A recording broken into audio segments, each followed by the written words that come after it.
안녕하세요. 믿었은 가족 여러분, 오늘 하루도 하나님의 인도하심을 따라 하나님이 인도하시는 그 길을 걸어가시는 여러분들 되시길 기도합니다. 사도신경하심으로 11월 7일 화요일 새벽 예배를 시작하도록 하겠습니다.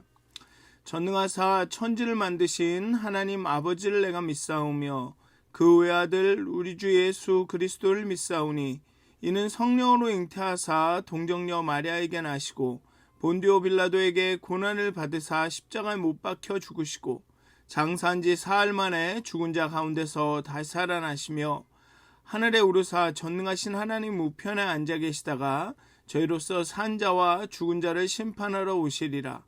성령을 믿사오며 거룩한 공회와 성도가 서로 교통하는 것과 죄를 사하여 주시는 것과 몸이 다시 사는 것과 영원히 사는 것을 믿사옵나이다. 아멘. 찬송가 204장 함께 찬양하시겠습니다. 주의 말씀 듣고서 함께 찬송하시겠습니다. 찬송가 204장입니다. 주의 말씀 듣고서.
기도하시겠습니다. 하나님 믿음의 반석 위에 우리의 행위의 집을 잘 지을 수 있도록 하나님 우리의 믿음을 굳게 하여 주시옵소서. 우리의 당위가 우리의 정체성에서 나옴을, 우리가 누구인지 에서 우리가 무엇을 해야만 하는지가 나옴을 깨닫게 하시고, 오늘 이 아침에 우리가 기도하고 찬송하고 말씀을 묵상할 때 우리가 하나님의 백성임을, 우리가 하나님의 자녀임을, 하나님께서 사랑하셔서 십자가의 고통을 통해 예수 그리스도의 죽음을 통해 핏값으로 사신 하나님의 거룩한 자녀임을 다시 한번 기억하고 깨닫게 하여 주시옵소서. 내가 어떠한 사랑을 받은 사람인지, 하나님께서 우리에게 은혜 베푸시려고 어떠한 대가를 치르셨는지 우리가 다시 한번 기억하게 하여 주시옵소서. 그 믿음의 반석 위에 우리의 삶을 세울 수 있도록, 우리의 행위의 집을 지을 수 있도록 하나님, 우리의 믿음을 굳게 하여 주시옵소서. 하나님 그 집을 잘 지을 수 있도록, 반석 위에 집 지을 수 있도록 하나님 우리의 믿음을 굳게 하여 주시옵소서. 감사합니다. 예수님의 이름으로 기도하였습니다. 아멘. 오늘 함께 나누실 말씀은 여호수아 9장 1절부터 15절까지의 말씀입니다. 여호수아서 9장 1절에서 15절까지의 말씀입니다. 제가 봉독하도록 하겠습니다. 여호수아서 9장 1절에서 15절까지의 말씀입니다. 이 일 후에 요단 서쪽 산지와 평지와 레바논 앞 대해 연안에 있는 헷 사람과 아모리 사람과 가나안 사람과 브리스 사람과 히윗 사람과 여부스 사람의 모든 왕들이 이 일을 듣고 모여 일심으로 여호수아와 이스라엘에 맞서서 싸우려 하더라. 기브온 주민들이 여호수아가 여리고와 아이의 행한 일을 듣고 꾀를 내어 사신의 모양을 꾸미되 헤어진 전대와 헤어지고 찢어져서 기운 가죽 포도주 부대를 아귀에 싣고 그 발에는 낡아서 기운 신을 신고 낡은 옷을 입고 다 마르고 곰팡이가 난 떡을 준비하고 그들이 길갈 진영으로 가서 여호수아에게 이르러 그와 이스라엘 사람들에게 이르되 우리는 먼 나라에서 왔나이다. 이제 우리와 조약을 맺읍시다 하니 이스라엘 사람들이 히위 사람에게 이르되 너희가 우리 가운데 거주하는 듯하니 우리가 어떻게 너희와 조약을 맺을 수 있으랴 하나 그들이 여호수아에게 이르되 우리는 당신의 종들이니이다 하매 여호수아가 그들에게 묻되 너희는 누구며 어디서 왔느냐 하니 그들이 여호수아에게 대답하되 종들은 당신의 하나님 여호와의 이름으로 말미암아 심히 먼 나라에서 왔사오니 이는 우리가 그의 소문과 그가 애굽에서 행하신 모든 일들을 들으며 또 그가 요단 동쪽에 있는 아모리 사람의 두 왕들 곧 헤스본 왕 시온과 아스다롯에 있는 바산 왕 옥에게 행하신 모든 일들을 들었음이니이다. 그러므로 우리 장로들과 우리나라의 모든 주민이 우리에게 말하여 이르되 너희는 여행할 양식을 손에 가지고 가서 그들을 만나서 그들에게 이르기를 우리는 당신들의 종들이니 이제 우리와 조약을 맺읍시다 하라 하였나이다. 우리의 이 떡은 우리가 당신들에게 오려고 떠나던 날에 우리들의 집에서 아직도 뜨거운 것을 양식으로 가져왔으나 보소서 이제 말랐고 곰팡이가 났으며 또 우리가 포도주를 담은 이 가죽 부대도 새 것이었으나 찢어지게 되었으며 우리의 이 옷과 신도 여행이 매우 길었으므로 낡아졌나이다 한지라 우리가 그들의 양식을 취하고는 어떻게 할지를 여호와께 묻지 아니하고 여호수아가 곧 그들과 화친하여 그들을 살리리라는 조약을 맺고 회중 족장들이 그들에게 맹세하였더라. 아멘. 여호수아서는 이스라엘이 약속의 땅을 차지하는 것이 주제이기도 하지만 묵시적으로 암시적으로 그 저변에 흐르는 또 다른 주제가 있습니다. 그것이 무엇이냐 하면 지금까지 계속 여러분들에게 강조하듯 제가 말씀드린 것처럼 누가 하나님의 백성이냐는 것입니다. 유대인의 피를 받아서 아브라함, 이삭, 야곱 그 혈통에 있는 사람만 하나님의 백성이냐? 아니면 하나님께 순종하는 사람이 하나님의 백성이냐? 근데 여호수아는 하나님의 뜻과 목적에 순종하는 이가 하나님의 백성이라고 말하고 있습니다. 라합의 경우도 그랬고, 아이 성에서 아간도 혈통적으로는 그 이스라엘 지파 가운데 한 가족이지만 그가 하나님의 말씀을 순종하지 않았을 때는 가나안 백성과 똑같이 취급이 되죠. 라합은 그에 비해서 라합은 그 멸망해야 할 여리고 성의 사람이지만 하나님의 뜻과 그 목적에 순종함으로 그 목숨을 부지하고 더 나가서 그 하나님의 예수님의 족보에 속해지는, 즉 이스라엘 하나님의 백성이 되는 그런 복을 누립니다. 하나님의 뜻과 목적에 순종하는 이가 하나님의 백성이라는 겁니다. 이것이, 그러니까 이러한 그 정신이 바로 이 세계 선교의 정신을 보여주는 겁니다. 그러니까 이스라엘의 목적이 무엇이었는지, 이스라엘만, 하나님 백성만, 소위 말하는 하나님께 하나님의 율법과 성전을 갖고 있는, 하나님이 거하신다는 성전을 갖고 있는 이스라엘만 선민이고 택하신 족속이 아니라는 겁니다. 예수님의 말씀처럼 예수님을 믿고 순종하는 모든 사람들이 하나님의 자녀가 되는 거죠. 하나님의 말씀을 거역하는 아간이나 아이의 왕은 하나님의 백성이 아닙니다. 아간이 히브리인 유대인이었을지라도 하나님의 말씀을 거역하는 순간 아이 왕과 같은 가나안 족속이 되죠. 또 라합 말씀드렸듯이, 그래서 누가복음 11장 23절에 보면 이렇게 말씀합니다.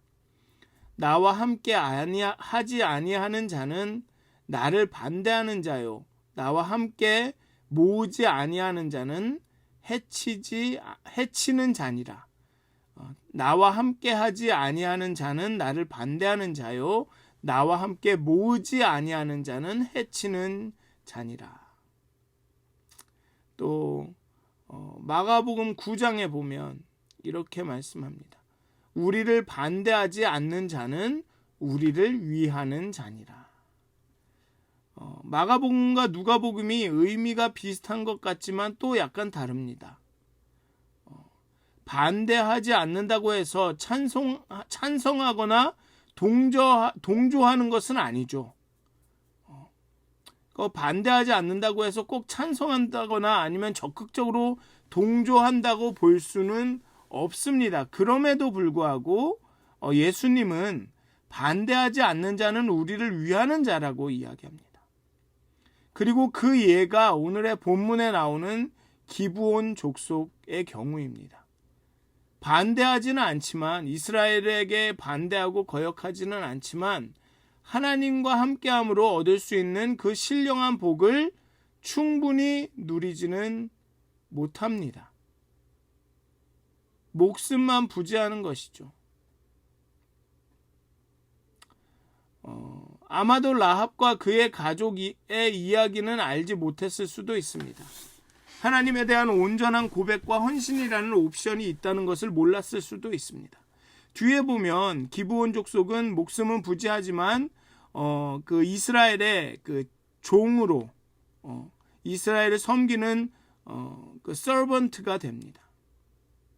라합과는 조금 다르죠. 그렇지만 반대하지 않았기 때문에 그냥 우리 편에 속한다 정도로 여겨주는 겁니다. 본격적인 이제 가나안 전쟁이 시작됩니다. 여리고와 아이가 점령되었다는 소식이 가나안에 퍼졌을 것입니다. 요단 서쪽 산지, 평지, 대해 연안은 요단강 서편 땅에 대한 포괄적인 표현입니다. 약간 남쪽이죠.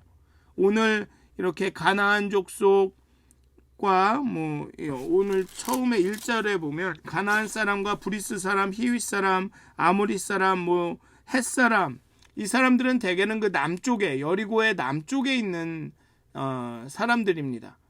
그런데 여리고가 아이가 점령되는 바람에 그 남쪽에 있는 사람들이 이 해안이라든가 북쪽으로 올라갈 때 이 아이와 여리고에 있는 사람, 이 이스라엘이 딱 전쟁하러 나오면 그 길이 막히는 거죠. 그러다 보니까 특히나 예루살렘 같은 경우는 여리고나 아이에서 그렇게 멀지 않았기 때문에 아마 그 위협을 더 크게 느꼈을 겁니다.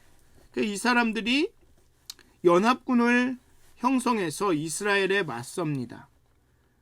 이스라엘의 소식을 듣고 이 가나안 족속과 아모리 족속, 여리고 백성의 마음이 녹았다는 보고와는 조금 다릅니다.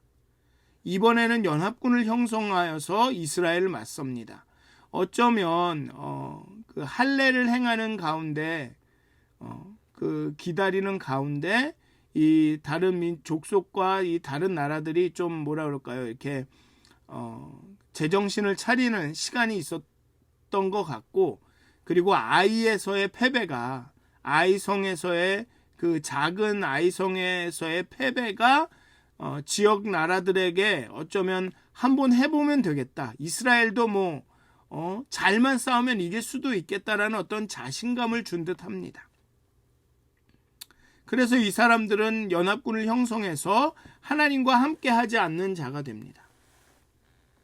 왜? 반대하니까. 반대하지 않기만 해도 하나님을 위하는 자가 될 텐데 하나님께 반대합니다. 이스라엘에게 대항함으로써 하나님과 함께하지 않는 자가 됩니다. 한 사람의 죄가 공동의 책임이고 한 사람의 죄의 결과를 온 공동체가 감당해야 함을 보여주죠. 아간의 잘못은 주변 국가들로부터 이스라엘을 공격해도 괜찮을 것이라는 희망을 주었습니다. 단순히 아이에서만 패배한 것이 아니라 그 장기적으로 이제 가나안 지역에 있는 모든 나라들에게 헛소문일 수도 있구나. 하나님이 이스라엘 편이고 이스라엘을 대적하는 모든 사람들을 다 진멸하는 것 같았는데 이스라엘도 하나님에 의해서 진멸이 되는구나.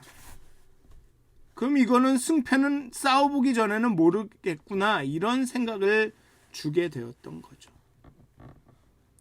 참 또 안타깝습니다. 이 가나안 족속, 아모리 족속의 그 상황을 보면 그것을 하나님을 반대하면 이스라엘이든 우리든 다 진멸한다고 보질 않고 이스라엘도 하나님께 버림받을 수 있구나. 그러니까 한번 해보자 라고 받아들인다는 게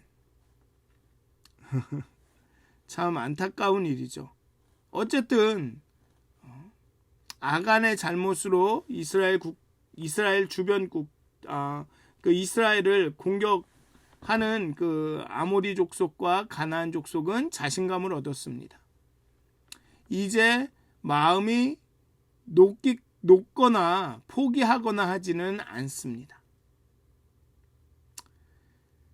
일부 목회자나 일부 그리스도인 또 혹은 일부 교회의 그러한 부도덕한 행동, 바람직하지 않은 행동이 세상에게 교회를 공격할 수 있는 빌미를 제공하는 것과 마찬가지입니다. 이런 상황에서 기브온 족속은 이스라엘에 투항하는 결단을 내립니다. 참 기브온도 어떻게 보면 대단하죠. 연합군을 형성해서 이스라엘을 치면 우리도 한번 해볼 만하다라는 생각을 할 만도 한데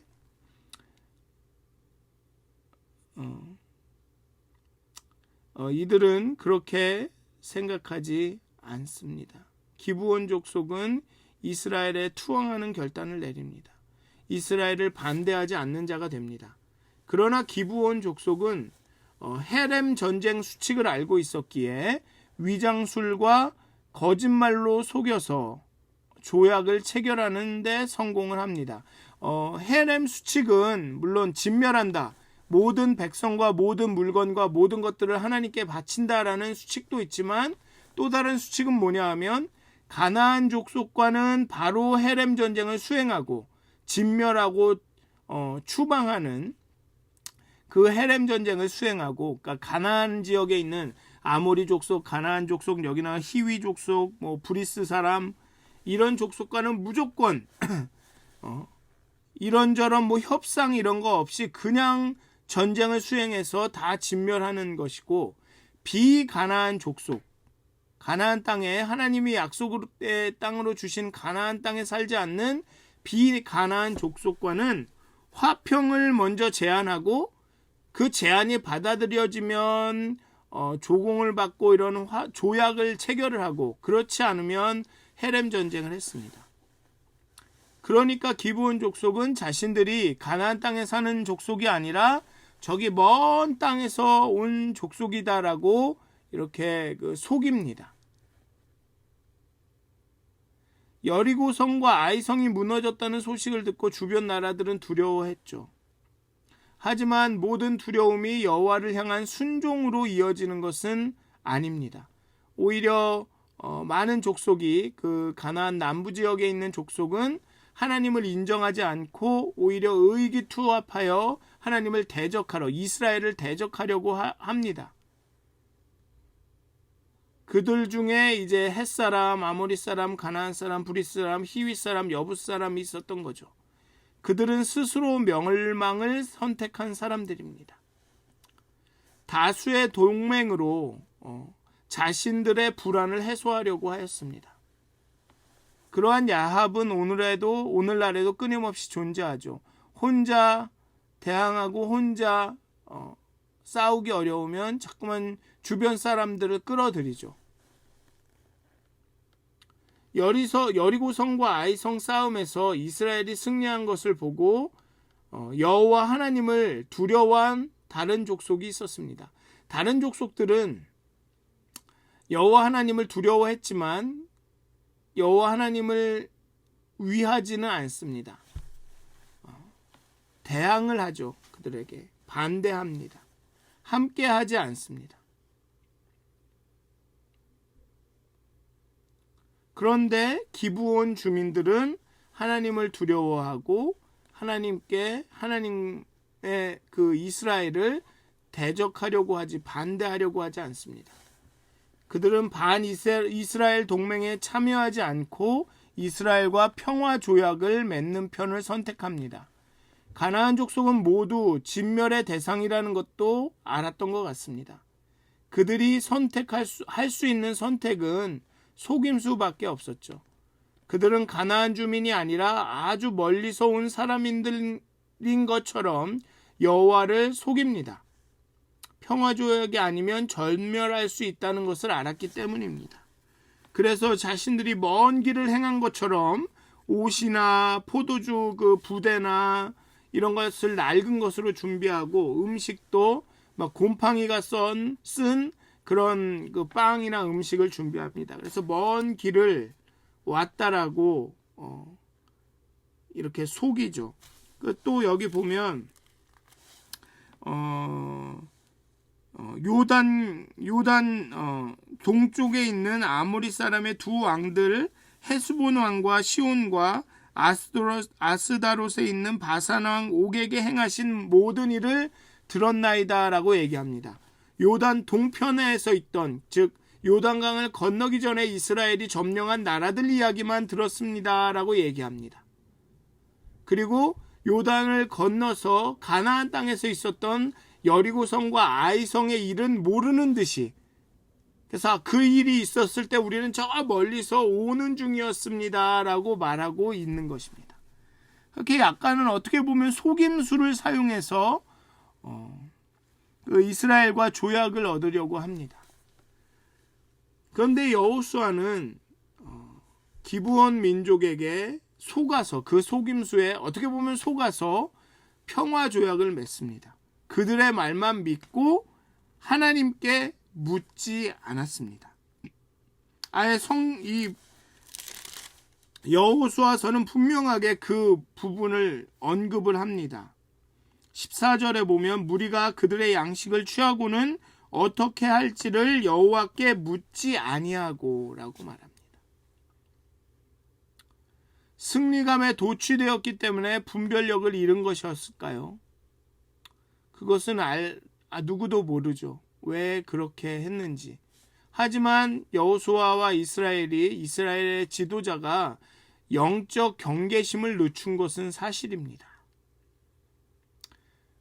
어제 설교에서 말씀드렸듯이 상자처럼 하나님이 인도하시는 대로 그냥 이렇게 삥삥 돌고 이렇게 저렇게 광야를 40년을 헤맨 게 아니죠. 하나님의 인도하심을 쫓아서 이렇게 온 이스라엘 사람들이 갑자기 배가 됩니다. 그래? 그럼 이 사람들이 멀리서 온 게 맞겠네. 그럼 화친을 맺지 뭐. 어쨌든 영적인 경계심을 늦춥니다. 하나님의 인도하심을 구하지 않았죠. 그런데 모르겠습니다. 기브온의 그 간절함을 보고 하나님 편에 서고자 하는, 아니면 목숨을 부지하고자 하는 그들의 간절함을 보고 하나님이 눈 감아 주신 것일까요? 우리가 깨어있지 못한 것은, 이스라엘과 여호수아가 깨어있지 못한 것은 변명할 수 없지만, 또 이들의 그러한 실패, 또 영적인 느슨함을 통해서 또 하나님은 기브온에게 그 은혜를 베풀고 계신 것은 아닐까요? 아간의 범죄로 모두 전멸당해야 마땅한 이스라엘에게 은총을 베풀어 주셨던 것처럼 말입니다. 분명히 여호수아는 여호와께 이 묻지 않는 그 실수를 범합니다.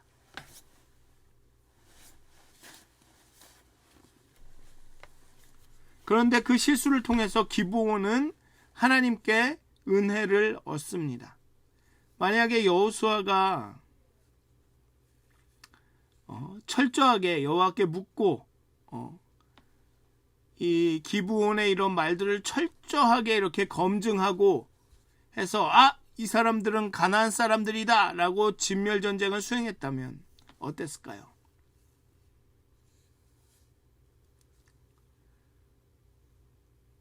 참 이런 만약에라는 것을 가정하기가 참 어쩌면 되게 어리석은 일일 수도 있습니다.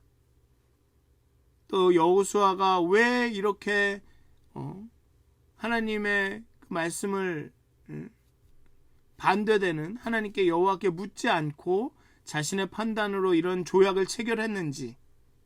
근데 또 아이러니하게도 그런 조약 체결을 위해 기브온은 목숨을 부지하게 은혜를 입죠.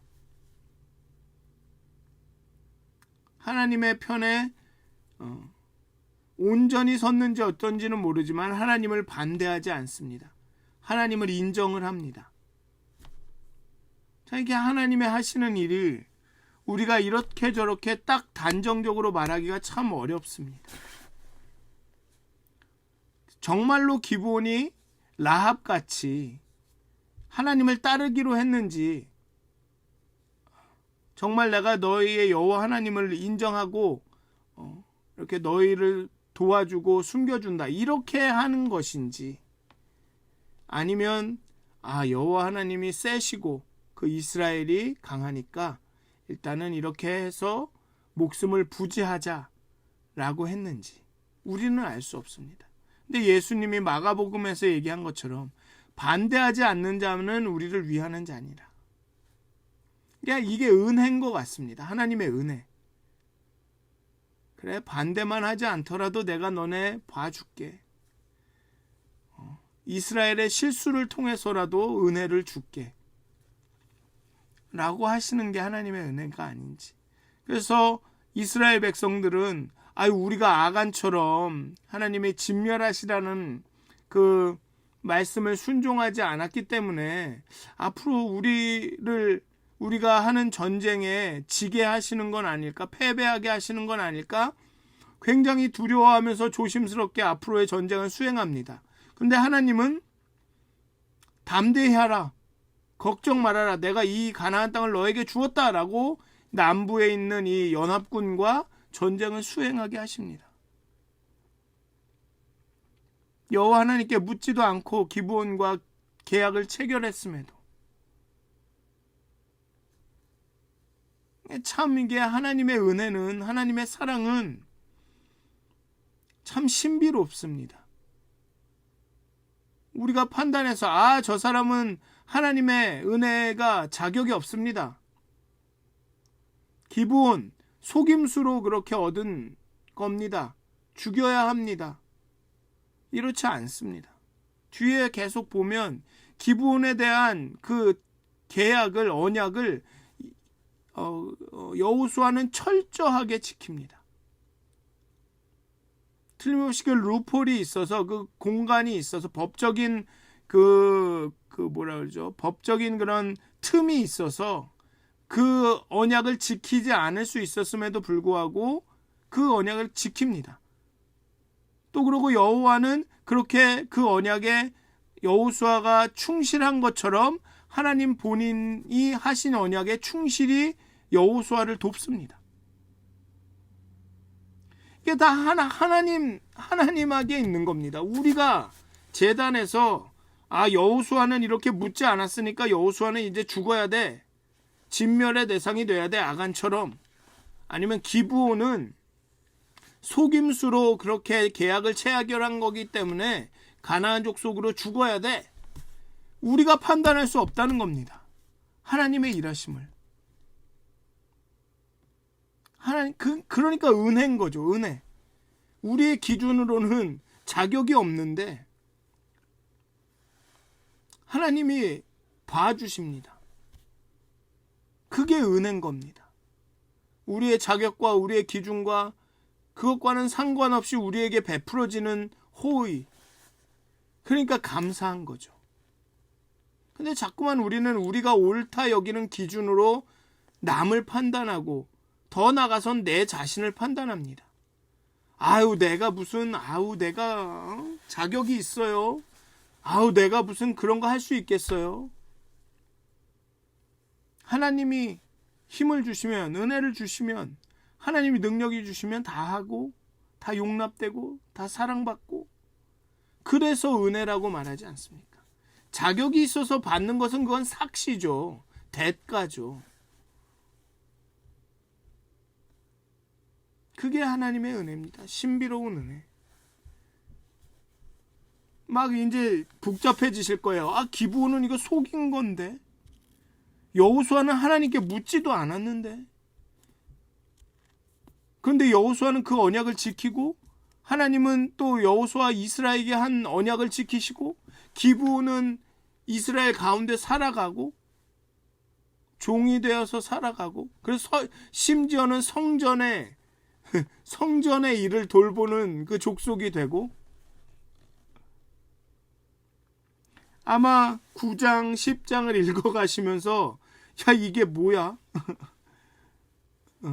여리고와 아이는 그렇게 다 막 다른 남부 왕들은 그렇게 죽이시는데 이게 뭐지? 하실 수도 있습니다. 하지만 기브온은 하나님을 반대하지 않았다는 겁니다. 하나님 정말 셉니다.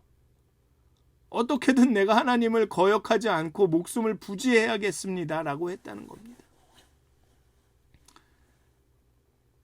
그게 그런 자에게 은혜를 또 베푸신 거죠. 여호수아에게도 은혜를 베푸시고. 그러니 은혜입니다. 하나님이 하시는 일인 거죠. 하나님이. 사랑하는 믿었은 가족 여러분, 하나님의 은혜는 우리의 지혜와 암과 판단을 넘어섭니다.